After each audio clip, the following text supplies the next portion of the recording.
Surah Al-Maidah Assalamualaikum 87-97. Kita lanjut pada surat Al-Maidah ayat 87. Wahai orang-orang yang beriman, janganlah kamu mengharamkan apa yang baik yang telah dihalalkan Allah kepadamu, dan janganlah kamu melampaui batas. Sesungguhnya Allah tidak menyukai orang-orang yang melampaui batas. 88. Dan makanlah dari apa yang telah diberikan Allah kepadamu sebagai rezeki yang halal dan baik, dan bertakwalah kepada Allah yang kamu beriman kepadanya. Asbabun Nuzul ayat 87-88. Ibnu Abbas mengatakan bahwa kedua ayat ini diturunkan sehubungan dengan seorang lelaki yang suatu ketika datang kepada Rasulullah dan berkata, "Wahai Rasulullah, jika aku makan daging, syahwatku akan meninggi terhadap wanita. Oleh karena itu, aku mengharamkan daging atas diriku." Hadis riwayat Tirmizi. Ibnu Abbas mengatakan bahwa kedua ayat ini diturunkan berkenaan dengan 10 orang sahabat, di antaranya Utsman bin Mazun dan Ali bin Abi Thalib, yang telah sepakat untuk tidak berhubungan dengan istri, tidak makan daging, dan tidak makan sesuatu kecuali sekedar penguat badan. Hadis Ibnu Asakir. Pada ayat ini ada 2 orang sahabat ataupun 10 orang sahabat sudah bertekad untuk tidak memakan daging dan tidak berhubungan dengan istri, hanya makan sekedarnya. Oleh karena itu, turunlah ayat 87 dan 88 ini yang melarang untuk mengharamkan sesuatu yang baik yang telah dihalalkan Allah kepada mereka, kepada kita. Tetapi ayat 88, makanlah apa yang telah diberikan Allah kepadamu sebagai rezeki yang halal dan baik, dan bertakwalah kepada Allah yang kamu beriman kepadanya. Ayat 89, Allah tidak menghukum kamu disebabkan sumpah-sumpahmu yang tidak sengaja untuk bersumpah, tetapi Dia menghukum kamu disebabkan sumpah-sumpah yang kamu sengaja. Maka kafaratnya denda pelanggaran sumpah ialah memberi makan 10 orang miskin, yaitu dari makanan yang biasa kamu berikan kepada keluargamu, atau memberi mereka pakaian, atau memerdekakan seorang hamba sahaya. Barang siapa tidak mampu melakukannya, maka kafaratnya berpuasalah 3 hari. Itulah kafarat sumpah-sumpahmu apabila kamu bersumpah. Dan jagalah sumpahmu. Demikianlah Allah menerangkan hukum-hukumnya kepadamu agar kamu bersyukur kepadanya. Asbabun Nuzul ayat 89, Ali mengatakan bahwa ayat ini diturunkan sehubungan dengan Abu Bakar Siddiq. Ia bersumpah untuk tidak memberi belanja lagi kepada Mitsah bin Usamah, fakir miskin yang menjadi tanggungannya. Ayat ini juga sebagai penyempurna dan jalan keluar dari tebusan kifarat bersumpah. Hadis riwayat Ibnu Abi Hatim. 90. Wahai orang-orang yang beriman, sesungguhnya minuman keras, berjudi, berkurban untuk berhala, dan mengundi nasib dengan anak panah adalah perbuatan keji dan termasuk perbuatan setan. Maka jauhilah perbuatan-perbuatan itu agar kamu beruntung. 91. Dengan minuman keras dan judi itu, setan hanyalah bermaksud menimbulkan permusuhan dan kebencian di antara kamu, dan menghalang-halangi kamu dari mengingat Allah dan melaksanakan sholat. Maka tidakkah kamu mau berhenti? Asbabun Nuzul ayat 90-91, Ibnu Abbas mengatakan bahwa kedua ayat ini diturunkan berkenaan dengan peristiwa yang menimpa 2 suku, kabilah kaum Ansor yang hidup damai.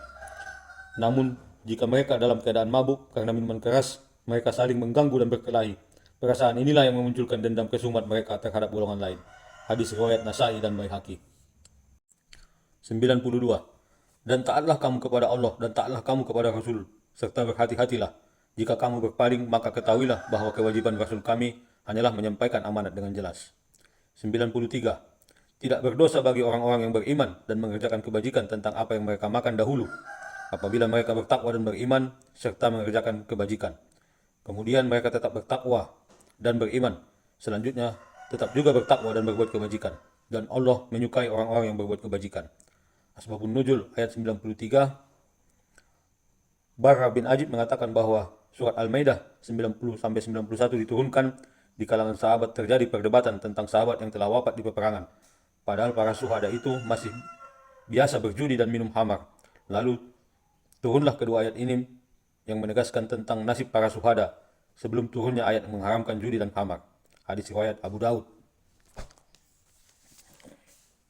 Ayat 93 ini menyatakan tidak berdosa bagi orang-orang yang beriman dan mengerjakan kebajikan tentang apa yang mereka makan dahulu, apabila mereka bertakwa dan beriman, serta mengerjakan kebajikan. Kemudian tetap bertakwa dan beriman. Selanjutnya tetap juga bertakwa dan berbuat kebajikan. Allah menyukai orang-orang yang berbuat kebajikan. 94. Wahai orang-orang yang beriman, Allah pasti akan menguji kamu dengan hewan buruan dengan mudah, kamu peroleh dengan tangan dan tombakmu, agar Allah mengetahui siapa yang takut kepadanya, meskipun dia tidak melihatnya. Barang siapa yang melampaui batas setelah itu, maka dia akan mendapat azab yang pedih. 95. Wahai orang-orang yang beriman, janganlah kamu membunuh hewan buruan ketika kamu sedang ihram, haji ataupun umrah. Barang siapa di antara kamu membunuh dengan sengaja, maka dendanya ialah mengganti dengan hewan ternak yang sepadan dengan buruan yang dibunuhnya.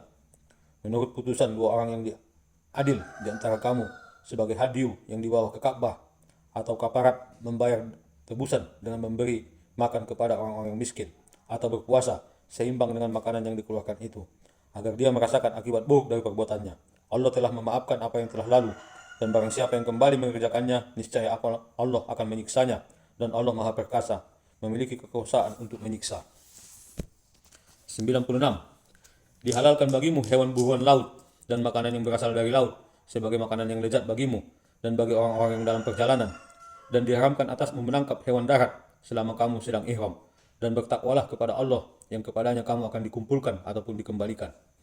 97. Allah telah menjadikan Ka'bah rumah suci tempat manusia berkumpul.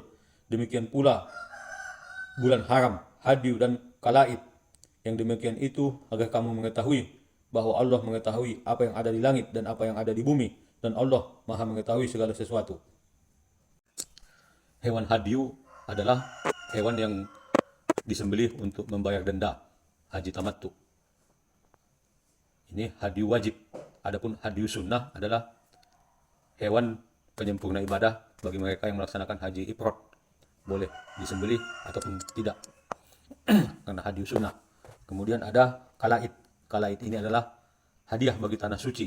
Ini adalah bentuk suatu pengorbanan ataupun mendekatkan diri kepada Allah ketika di tanah suci, ketika melaksanakan ibadah haji ataupun umrah. Penyembelihan untuk hadiu wajib dan hadiu sunnah ini dilaksanakan pada hari-hari tasyrik ataupun pada Idul Adha. Untuk hewan kalaid, Anda bisa melaksanakannya kapan saja, baik ketika haji ataupun ketika umrah. Demikian ayat 97. Assalamualaikum warahmatullahi wabarakatuh. Surah Al-Maidah 98 sampai 108. Assalamualaikum warahmatullahi wabarakatuh. Kita lanjut pada surat Al-Maidah ayat 98. Ketahuilah bahwa Allah sangat keras siksaannya, dan bahwa Allah Maha Pengampun, Maha Penyayang. 99. Kewajiban Rasul tidak lain hanyalah menyampaikan amanat Allah, dan Allah mengetahui apa yang kamu tampakkan dan apa yang kamu sembunyikan. 100. Katakanlah Muhammad, tidaklah sama yang buruk dengan yang baik, meskipun banyaknya keburukan itu menarik hatimu, maka bertakwalah kepada Allah, wahai orang-orang yang mempunyai akal sehat, agar kamu beruntung. Asbabun Nuzul ayat 100. Jabir bin Abdullah mengatakan bahwa ayat ini diturunkan sehubungan dengan seorang badui yang mengumpulkan harta dengan menjual khamar, minuman yang memabukkan. Suatu hari saat Rasulullah menjelaskan tentang haramnya khamar, orang badui itu berkata, "Hai Rasulullah, aku pernah menjadi pedagang arak yang sukses dan kaya raya. Apakah kekayaanku itu dapat kugunakan untuk beribadah kepada Allah?" Rasul bersabda, "Sesungguhnya Allah tidak akan menerima kecuali yang baik."